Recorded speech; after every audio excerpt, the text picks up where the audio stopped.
Collard, and Dr. Jeffries. All right, well, thank you very much for being here. It turns out the secret to getting a lot of people to my talks is to share the stage with John Collard, but I guess I knew that already.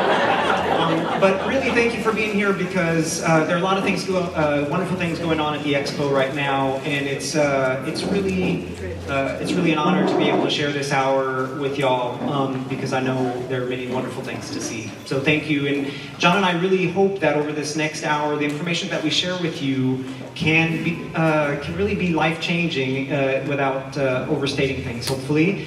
And really increase everybody's chance to live a long, full, healthful life. And so that's what we're going to be talking today over the next hour. And we're hopefully going to have some questions at the end, and then we're also going to be on a panel talking about health and food and gardening tomorrow night and have lots of time for a Q&A there as well. Hey guys, it's John Kohler. I've got something really special for you from January 12th to the 18th. I'll be hosting a one-of-a-kind, super intimate retreat in the Caribbean on Collards Island in the Spanish Virgin Islands.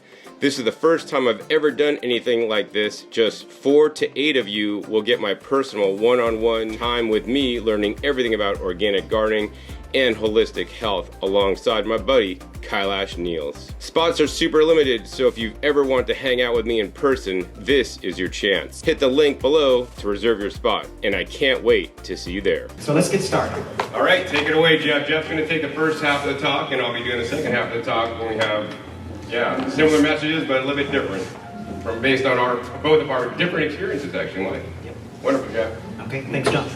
Okay, so we're going to start off with my story, and then we're going to talk a little bit about modern medicine, what we do well and what we do not so well. And then we're going to introduce maybe for some folks in the audience the concept of what lifestyle medicine is and how that can really help us out and can help out modern medicine as a whole. And then we're going to tie that into gardening and with a focus on 5 areas that in the garden that you can sort of incorporate and maximize to improve health. And then John's going to take over and share his story and kind of take it to the next level, really show us how to up our game with some of his tips and tricks. And then we'll have time to have a little Q&A at the end. I grew up in South Texas, Corpus Christi on the water, and as a kid we grew tomatoes and peppers for a year or 2, but that was about my exposure to gardening as a kid. And then I was busy and not interested in growing my own food through medical school. And when I came to Northern California, Santa Rosa, in Sonoma County, an hour north of San Francisco, I did my family medicine residency there, learned how to be a family doc. And shortly after met my wife, and she said, and right away, one of the first things that she introduced me to was the power of growing our own food. And like a smart husband, I said, okay, and went from not being able to keep a rock alive to really having gardening and growing our own food as a core part of my life every single day. So 10 years ago, this is what we moved into, was a couple empty beds and kind of a clean slate. And the same view taken about 9-10 years later is that we've sort of created a bit of a food forest, lots of annual and perennial vegetables and lots of fruit trees and vines and bushes. And this is a view looking back at the house. And this is, we're not this is just an urban lot, a little bit larger than an average size lot maybe in Santa Rosa, but still just an urban lot. And it went from that to that. And tip, when you're before and after pictures, make sure your after pictures are done on sunny, beautiful days. And then this was just a carport that we weren't doing much with, and my wife let me turn it into a greenhouse to where I've grown some mangoes already, which is a really hard thing to do in Northern California. Okay, so a little bit, so that's me, and now I'm a first-year master gardener through Sonoma County, and so gardening is really part of my life all the time now. And let's change just a little bit tack here and talk about modern medicine. And so I trained as family doc, went to a typical allopathic MD type med school, and I'm very thankful for modern medicine, and hopefully all you are as well, because when I get pneumonia, instead of it being a death sentence, now I can take a couple of pills for a couple of days and keep living my life, and that's pretty amazing. I still do high-risk and surgical obstetrics at a county hospital in the East Bay in Northern California. And if a baby inside mama needs to come out in a hurry, we can deliver that baby in about a minute or two. Mom doesn't feel any pain thanks to anesthesia most of the time, and 2 or 3 days later, thanks to modern aseptic surgical technique and antibiotics, etc., mom walks out with a beautiful baby most of the time, and that's pretty amazing. And I'm very thankful for that and all the things that I have learned in modern medicine. So these acute sort of conditions, an acute infection, an acute need for surgery, we do really well. But what we don't do a good job with modern medicine is dealing with chronic illness, right? Right. Yeah. So chronic illnesses are these illnesses that by and large take years and years to develop, and then are with us perhaps for life after that. At least when we go and see our doc, they say, got bad news, you've got diabetes, here's a pill, you can take this for the rest of your life and you'll be okay. And an injection, maybe if you need insulin, and you have high blood pressure and high cholesterol, and here's some medicines for that too, and here are a couple of other medicines to treat the side effects of those pills that we're giving you, and if you don't mind taking 5 or 10 or 20 pills for the rest of your life and dealing with some side effects, it's going to be okay. And that we can do better, right? Patients aren't satisfied with that. Most doctors are not satisfied with that. If I want to get pessimistic, I think the people who make the pills are probably pretty happy with the status quo, and hospitals might be happy with the status quo, and certainly the junk food industry is happy with the status quo, right? But we got to do better than that. And so a bunch of docs and others got together in 2004 and created the American College of Lifestyle Medicine and said, wait a second, if so much about these chronic illnesses depends on what we do every day, what did I choose to eat for breakfast? Was I indoors all the day sitting down, or am I getting up and moving around? Did I get good sleep last night, or did I stay up watching like the 4th episode in a row of Game of Thrones or whatever it is?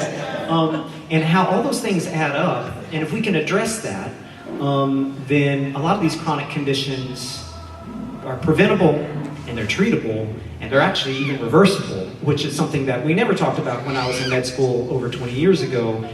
Type 2 diabetes, hypertension, high cholesterol, heart disease is now largely reversible, which is an amazing change compared to what we were learning 20 years ago.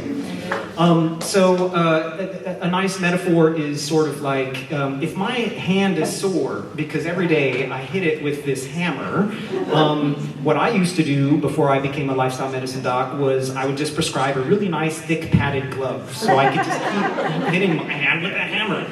But now with lifestyle medicine, I've learned that we should probably actually just put the hammer down, and you don't need the extra thick glove to protect your hand.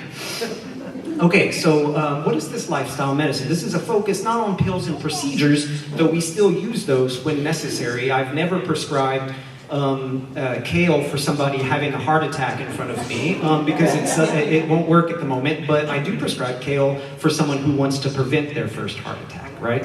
And so lifestyle medicine is really a focus on six areas, these 6 core habits that we do every day, and if we address these, then it's quite powerful. So those 6 areas are diet and eating, basically eating a plant-predominant diet, so that the majority of your calories come from the kind of plant that is picked off of the vine or pulled out of the ground, right? So we're talking about like apples and less so Apple Jacks, right? Or bananas and not bananas Foster. Like we're talking about the food as it appears when you're picking it off the vine.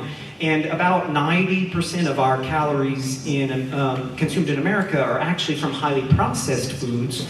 And highly processed foods are great because they'll last on the counter for forever, right? Some of us still have a Twinkie from the 80s that looks about the same as it did when we bought it back then. But we're not in a time of food scarcity anymore, where we need food to everything that we buy to last for 20 years, because the processing, unfortunately, takes out a lot of the nutritional, and then they put a lot of stuff in there to sort of make it taste okay, because they've taken out a lot of things, right? So the salt, the oil, the sugar, and other things that are generally regarded as safe to kind of allow it to be shelf-stable and edible. I agree. And so a focus on a plant-predominant diet, and right now less than 10% of calories come from things like apples and pears and beans and nuts and greens and things like that. And so we need to flip that around so that 90% or more of our calories come from that. And studies show that when you eat this way, all of a sudden you don't need the same dose of medicine, or maybe you're coming off of the medicine that your doctor said you're going to have to take this for the rest of your life.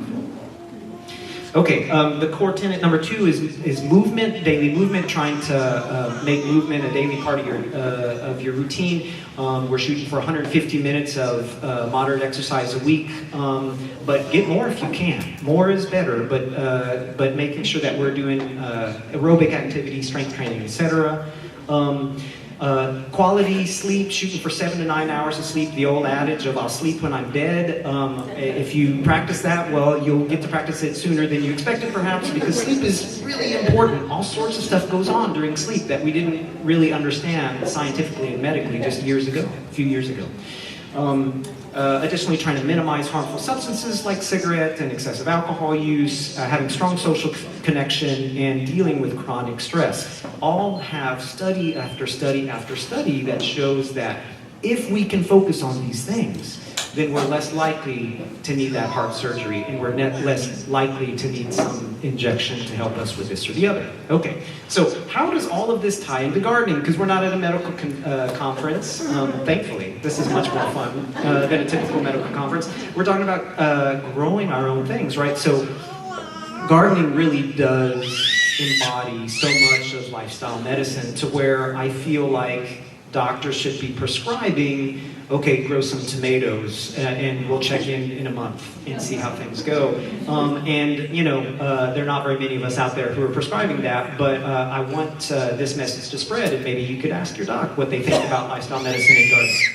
Okay, so I think we're going to focus on 5 areas, and we're going to start with eat what you grow. So there are studies that show just having a couple of beautiful flowers growing in your front yard is good for you. Cortisol levels go down. People have improved mood and sense of well-being. So that's wonderful. Grow flowers. It's good for us. It's good for the pollinators, etc. But I feel like it's particularly powerful to grow lots of food so that you can eat that food.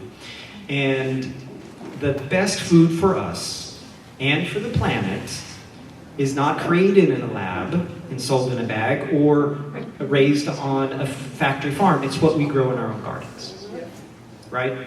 And it's super empowering to know this, that we have that sort of control. And this goes so much in line with what the wonderful folks at the last talk were talking about, which is this is just natural knowledge that is so vital for our health that we should not forget. Okay, so I think of 7 main groups of foods that we should be ingesting every day, and that's, I'll mention them real quick and we'll look at, well, I'll just say, let's look at the photos. So vegetables. All vegetables are good for us. Brassicas are a great group. I know somebody who wants us to grow our greens, and so brassica greens, for example, are a really powerful source of antioxidants and vitamins, minerals, etc. Phytonutrients, those nutrients that are found only in plants.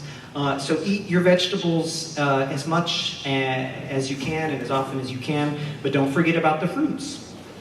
And while berries are particularly great fruit to eat, because they are tend to be particularly high in these phytonutrients, all fruits have benefits, and so eat a variety of fruits. Grow a variety of fruits if you can.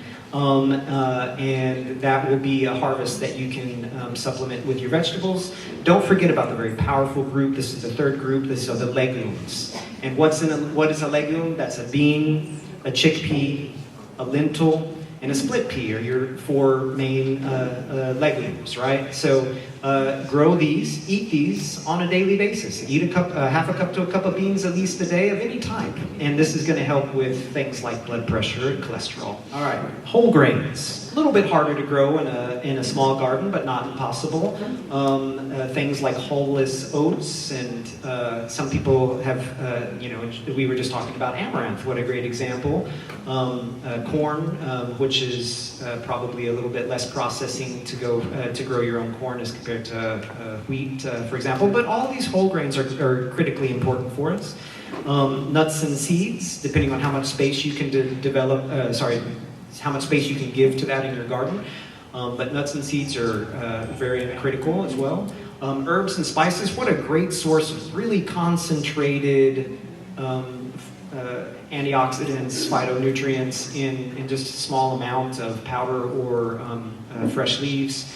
And mushrooms, which deliver certain chemicals that are found in no other foods on the planet, right? So those 7 groups: vegetables, fruits, legumes, whole grains, nuts and seeds, herbs and spices, and mushrooms. If you can get that in your body every day, you're really on your way to saying, thank you, doc, but I don't need these medicines anymore. And actually, I should say that this stuff is so powerful that you should always be in contact with your provider about this, because when people switch from eating a standard American diet to a very whole food, plant-based diet, oftentimes blood pressure and blood sugar comes down so quickly that it can get dangerously low if you're still on those same medicines. So you can stand up and pass out because your blood pressure, instead of being 150 over 100, is now 85 over 65. And you should peel off those medicines while working with your healthcare provider. Okay, and those foods make lovely dishes like this. John would say that we should have a big picture of a salad, so try to have fresh raw vegetables as well as part of your meal every day. So let's get physical. And we mentioned the importance of physical activity, and I start with a picture of anyone recognize what this is? Mosh. Mosh, all right, or wheat or corn salad. And how is mosh going to keep us in shape physically? And this brings up the idea of what's called nudges. And so while planting some mosh seeds is very different than deadlifting 300 pounds, what mosh does, or any other crop that you are working with, is it nudges us to get out of our seats. Because we're in a society where it is very easy to be sitting down all day long, right? We have these wonderful modern conveniences, such as computers and Netflix and cars and DoorDash, to where you could sit 99% of the day, get a catheter and you don't even have to go to the bathroom. And that's, I would say that is a natural sense to want to conserve energy, because that's just part of our genetics, part of our habits to say that if we don't have to do something, let's not. So it's not a shot at like, oh, I'm lazy or you're lazy or anything like that. It's really just what's comes easily and naturally. And so what you want to be the healthy choices should also be the easy choice. And so when you've got a garden, you're nudged to go out and plant those seeds. And then you're nudged to go out and water those seeds. And then you go out about 2 hours later to see if they've sprouted yet. We all do it. And then once it sprouts, you're going out 3 times a day to pick the snails off and the slugs off. And before you know it, we've gotten it out of our seats 100 times just for this little mosh thing, right? Okay, so that's the idea of nudges, and it's quite important. But it's not in major organizations like the American Institute for Cancer Research says, like, you don't have to put on spandex. It doesn't have to be a workout. It all adds up. The Department of Health and Human Services reminds us to get aerobic exercise, and they even have a little dot of someone working with a plant. I was so excited when I saw that. And it's not just that, we burn about 300 calories per hour working in the garden, but that varies on, what we're doing for less calories per hour to more. But then there's also squats when you're working with heavy loads and moving compost around the garden. And you're also reaching and balancing and all the things to get that little hornworm off of the tomato that's way over in there. And so it really does work out in multiple parts of our bodies. Okay. I'm going to move on to the next category, which is about minimizing toxins. So, the toxin that we focus on mostly as healthcare providers is smoking, right? And so if you smoke and you're at all interested in quitting, please talk to your healthcare provider. Maybe step one would be saying, I'm not going to smoke in my garden. This is going to be my healthy haven, a place for the healthiest me as possible. But what about more common toxins maybe that we think about when we're in the garden? And one that comes to mind, of course, is all the sides, the SIDAs that they were talking about in the last group, all of the insecticides, fungicides, pesticides, etc. It's very hard if we have 100-acre plots to go around and squish that aphid and squirt that one off with a hose, but it's very possible in our own gardens, right? So we can do the manual part of it. We can also depend on integrative pest management with all these wonderful predators, and that can help us introduce fewer toxins into our food. And how important is that when you're raising a little one, not to speak of ourselves, but also of our little ones, where you want them to have the healthiest food possible. Maybe you decide that you want to minimize hormones and antibiotics from manure from factory farm sources, and you want to grow a green manure like they talked about first thing in the morning, getting the nutrients from things like green manures. And maybe if you're cutting back on alcohol, you can just grow some Zinfandel like we have and pick it late in the season, run it through a juicer, and you have no sugar added, unfiltered, best dealkalinized wine. Okay, I'll just call it grape juice. But it turns out that the resveratrol, one of these polyphenols that may contribute some health from drinking a glass of red wine, which you don't get more of by drinking a bottle of red wine, is in this beautiful, so tasty glass of something that you grew yourself, right? Okay. Or maybe if you're trying to cut back on highballs or mixed drinks at night, you can just do a little bubbly water with some mint and some berries from the garden. And these are different ways that you can use your garden to make a healthier you. Okay. Share your garden with others.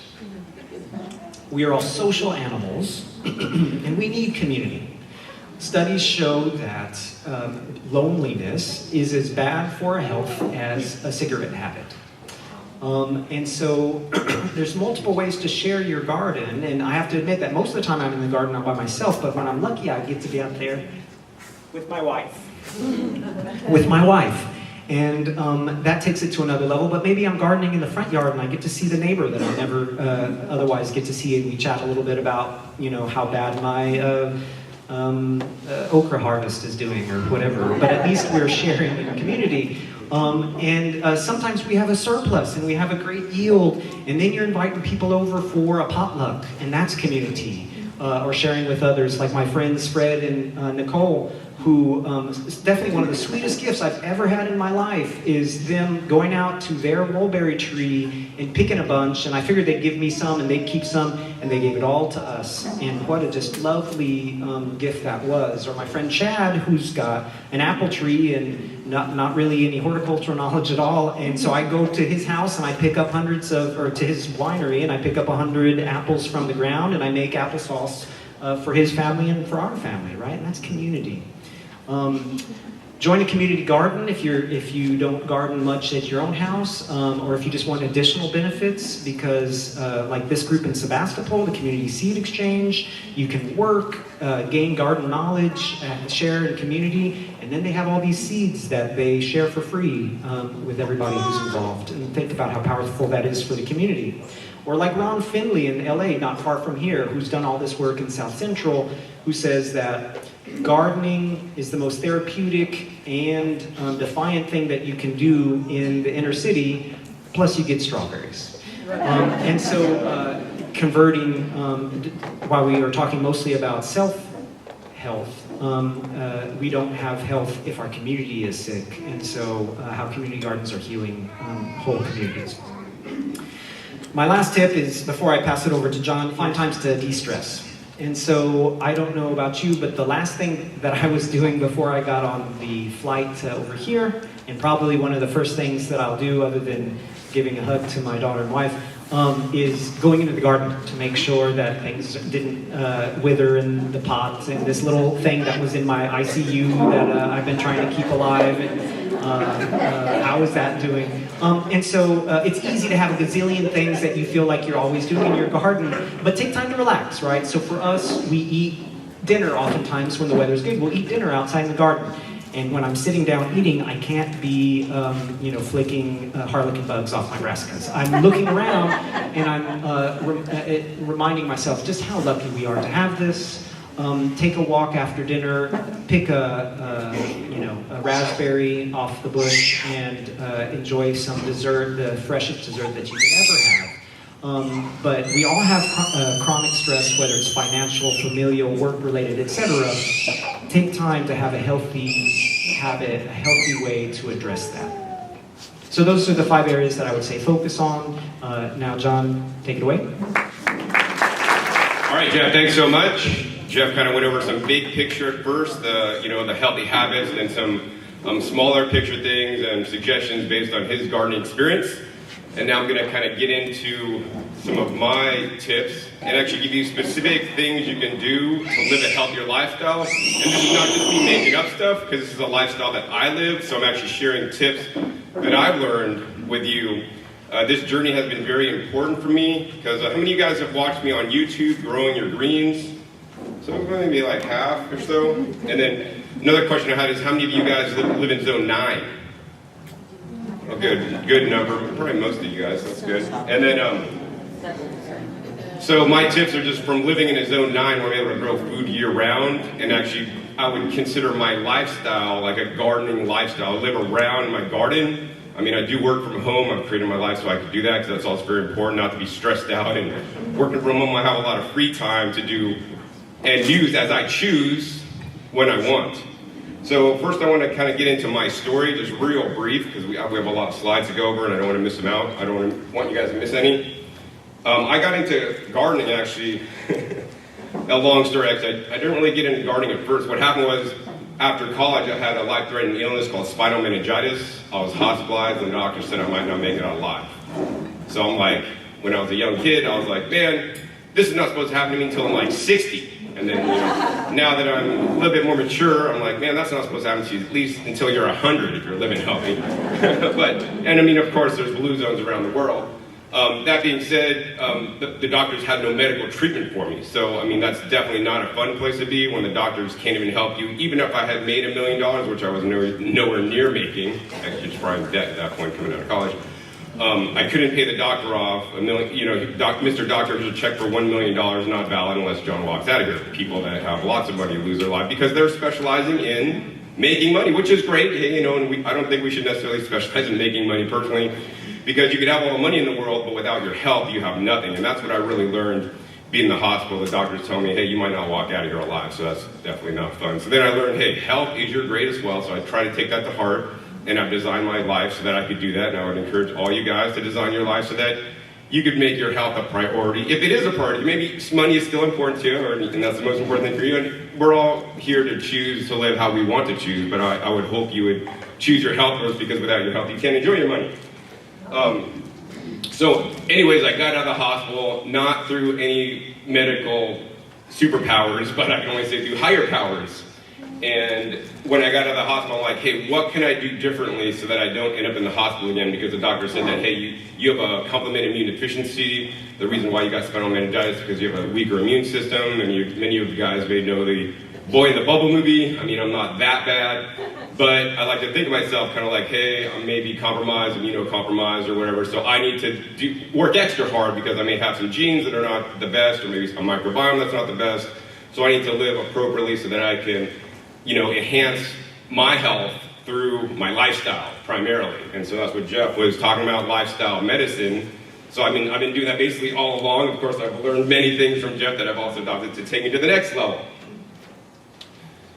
I live gardening as my lifestyle. Oh, and today I want to share with you guys my top 3 tips to enhance your health with your garden and specific steps you could take that I've seen that works for me. This is also based on the science because I look up a lot of published studies. Probably something Jeff doesn't have a lot of time to do, delivering babies in the hospital, like 12 hours a day. So the first tip is just very simple. We are here at the Heirloom Expo. This picture is actually taken at the Baker Creek Heirloom Seed Store in Missouri. Of course, they have another amazing store in Petaluma, California that is closer to here, but still far away. But they are here today, in one of the halls selling their seeds for $2 a package. It doesn't get cheaper than that. And the recommendations for when you go over to the buy seeds, don't just get the same seeds you always get.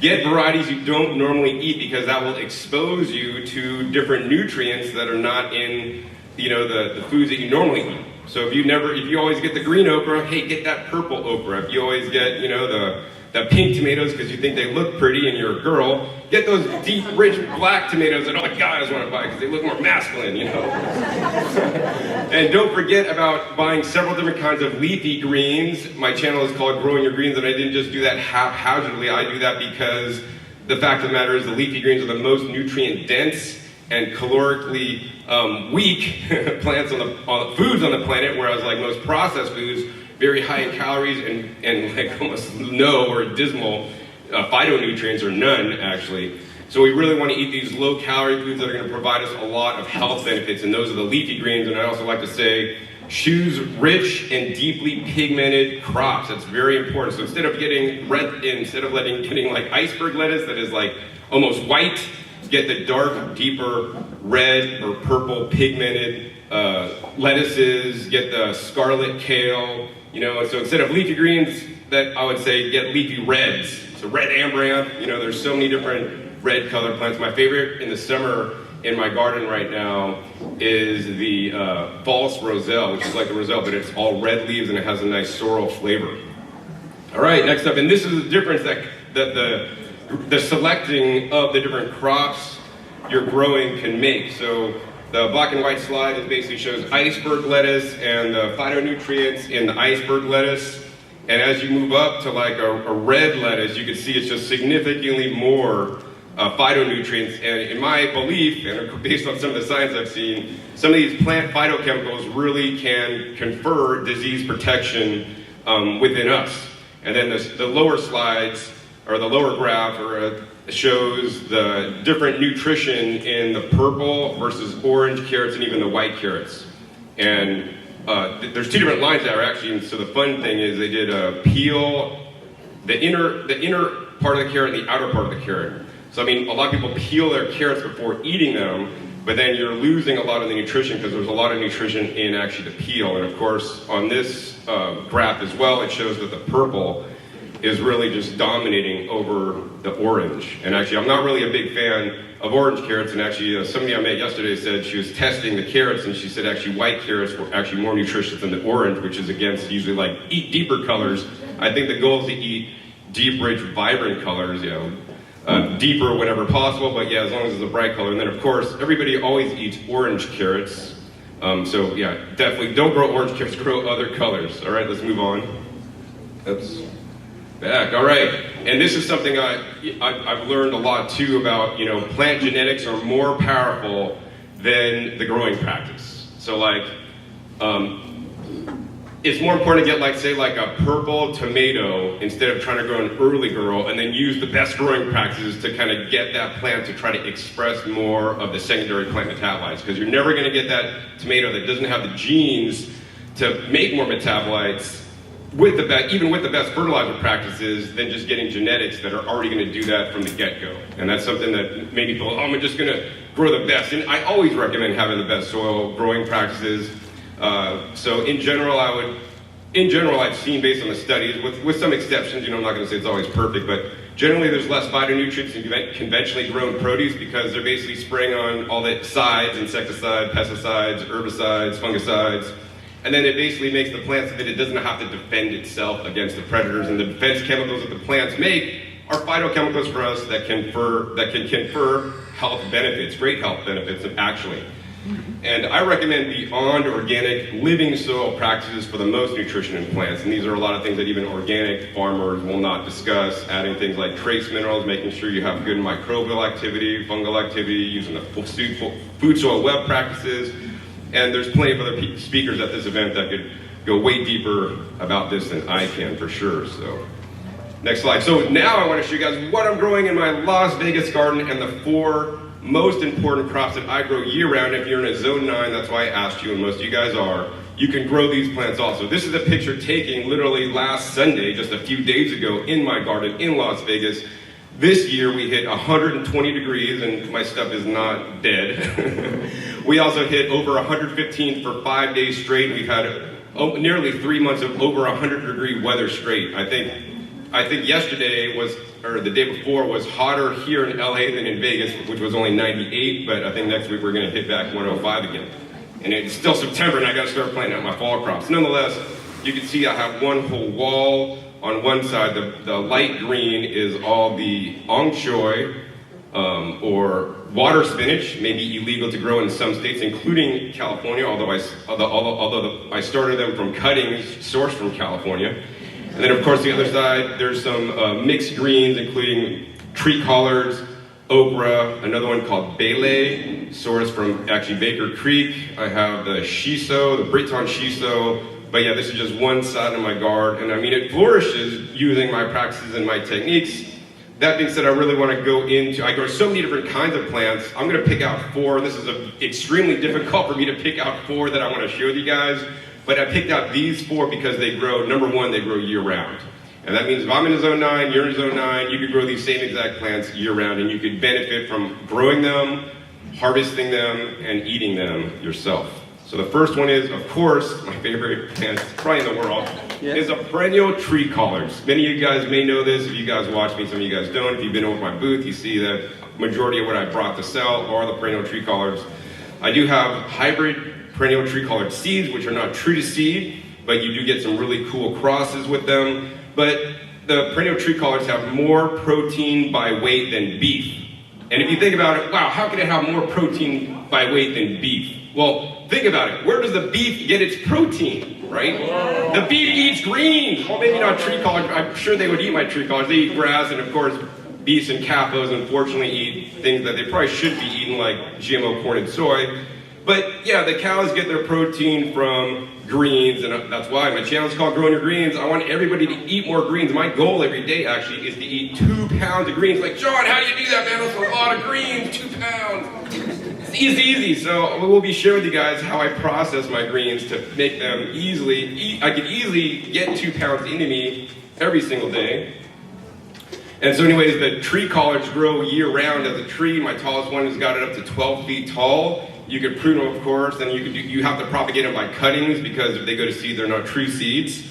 They grow year-round in zone 9, 365 days a year.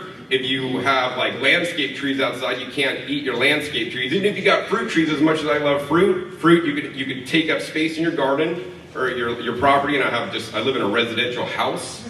It grows the full year. It got all these leaves. It got the everything in there. But then it makes fruit once a year. And some fruit trees, granted, you could eat maybe the leaves, like baby fig leaves. I like to eat sometimes.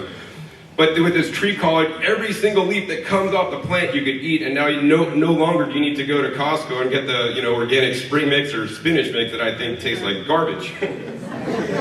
So yeah, it's rich in phytonutrients that Jeff kind of talked about, the collard greens. They have glucosinolates, which have many health benefits, some of which include things like anti-cancer, liver detoxification, and so many more. How I harvest these guys, so the leaves on the bottom of the tree collard plant are always going to start to turn yellow and just drop off on their own. So I always harvest the bottom leaves, and I use the bottom leaves to either juice, which is one of my tips on getting greens into me, because I could juice a lot of greens. 1 pound of greens turns into literally 1 cup of juice, which is not a lot of juice. And I'm extracting the nutrients out of, especially the stems, which many people tend to throw away and not eat because they're so hard, and even when you cook them, they're not too good. So I'll harvest the lower leaves for juicing. for vacuum blending, and steaming is how I use my greens.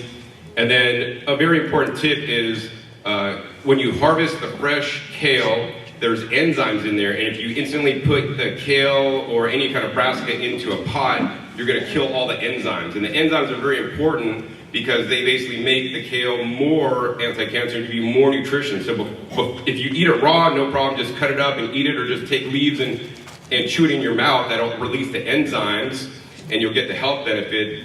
And if you're going to cook it, then I recommend getting the kale, chopping it up first, letting it sit so that the enzymes can kind of mix around and before you cook it, so that they've created the anti-cancer compounds before you cook it. Now, if you forget to, do that, then you can cook it and then take some like fresh mustard seeds or other brassica seeds that you've saved from your garden that's maybe 3 years old and they're not going to have a high germination. Grind those up and then sprinkle that on your cooked food. That'll add back the enzymes so you can get the anti-cancer properties.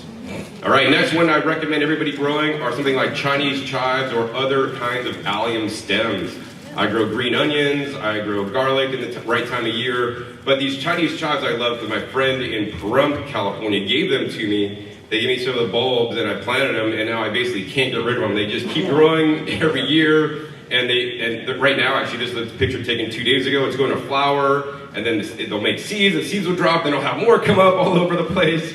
And I always seem to have them growing. I just like to harvest all the thin blades, which are like flat blades, and they're really a nice mild chive. They're cold hardy. You could also eat the edible flowers that are delicious, rich in sulfur compounds that can support heart health, propagated by bulbs or tubers. And once again, with the alliums and the brassicas, you want to do that same processing technique. You want to chop them up, let them sit a while before you cook them, or you want to eat them raw and chew them up yourself, or if you do cook them without pre-cutting them, then you want to add on some kind of like, allium seeds ground up to get those enzymes back in there.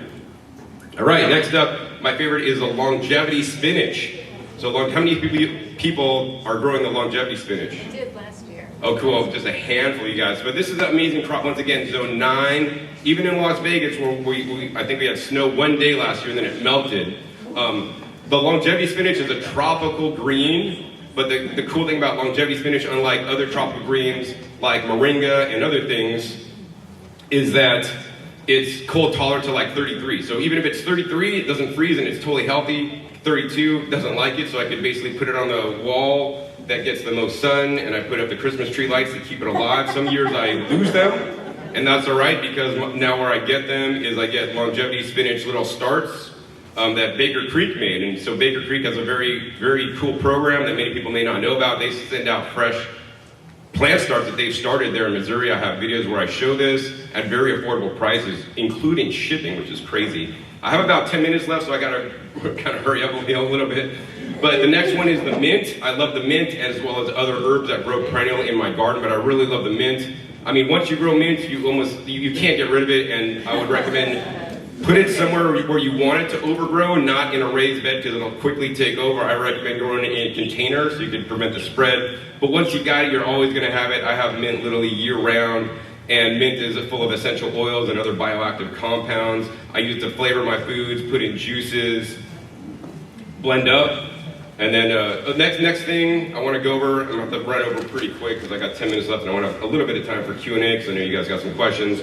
The thing that I'm really specialized in is food preparation techniques to preserve the most phytonutrients. If you're selecting the best varieties of plants, and then you're growing them with the best techniques, you're going to maximize the secondary plant metabolites. Then you take that plant, you harvest it, and then you let it sit in your fridge for 2 weeks, and then you finally cook it or eat it or process it or whatever. You're going to lose drastic amounts of those nutrients that you've worked very hard to get, right? So like I've been really into like, how can I preserve the most? So once again, I mean, don't even harvest it and then eat it. You want to go up to the plant. If this is a leafy green plant, my fingers just eat it. Don't even harvest it. It's still living as you're eating it. Go up to the apple on the tree and try to eat it like you're bombing for apples, and it's probably going to move around. You won't even get it in your mouth unless you got a huge mouth and the apple's a bit small. But that's maybe, okay, so that's not maybe reasonable. But what you can do, I do have techniques that are reasonable. So anyways, like what I do when I'm making food, I go out to harvest my food and then I prepare it right then and there and then I eat it. Sometimes I vacuum seal things, but nonetheless I recommend eating your foods raw and unprocessed whenever possible because this will maximize your phytonutrients, right?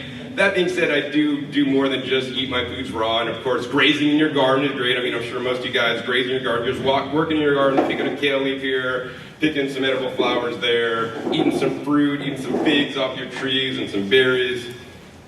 So let's get into the best ways to process your harvest. All right, number one, eat unprocessed. We discussed this. Chew each mouthful into a mush. You get the best digestion. Mix it with saliva in your mouth. Also stimulating your jaw muscles, getting your digestive juices flowing. And of course, eat a salad every day.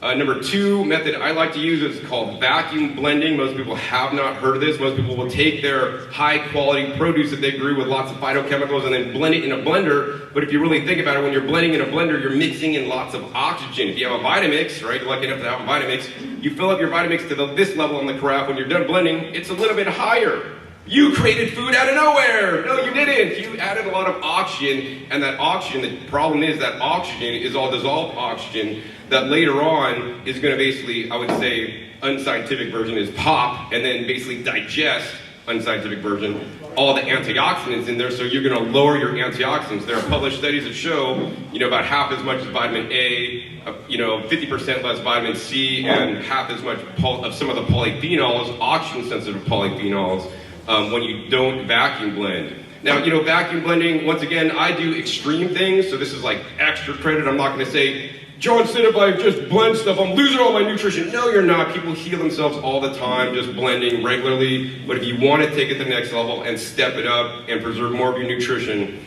I do recommend vacuum blending instead of traditional blending. Next up, I recommend juicing. So I am demonstrating juicers, selling juicers and equipment is my main business, so I'm going to give you guys a disclaimer.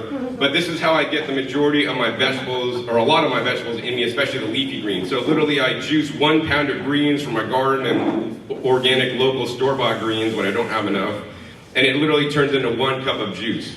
So juicing is an excellent way to supplement and does not take the place of eating fruits and vegetables, because I will vacuum blend, I will eat things whole, and I'll also juice them. We keep moving on, and then another way for food storage is, I've been using dehydration for so long, and think about it, when you're dehydrating, you have a heating element, and you have a fan that's blowing hot air or warm air across the food that is oxidizing it. If you don't believe me, put an avocado in the dehydrator, try to dehydrate it, it turns black. And if you put an avocado in the freeze dryer, it basically freezes it down to like minus 30 degrees, and then it under vacuum, so there's significantly reduced oxygen, probably maybe 85% oxygen removed from the atmosphere chamber in the freeze dryer, and then it slowly sublimates out the water. So if you freeze dry an avocado, you take it out and it pretty much looks like the avocado that went in, except it's just completely dry and melts in your mouth. I only recommend the Stay Fresh brand freeze dryers. I've looked into all the different brands is what I can't say. And I do have one if you want more information at my booth. And then, of course, the only way I cook for maximum health is the Instant Pot. I cook only in water because cooking in water will keep your temperature low. 212 is where water boils at. And pressure cooking may get up to 240, but you're still keeping it under like 248, where carcinogens can be created if you are cooking in hot and dry conditions, which unfortunately is the way that most people tend to cook their food. My stove is disconnected. The only way I cook is an Instant Pot, and it's so easy. And I actually even have an Instant Pot in my hotel room that I used this morning and last night. All right, so my summary is grow a wide variety of colorful and deeply colored crops. Establish year-round staple crops in your garden so you can eat every day from your garden and make it a habit.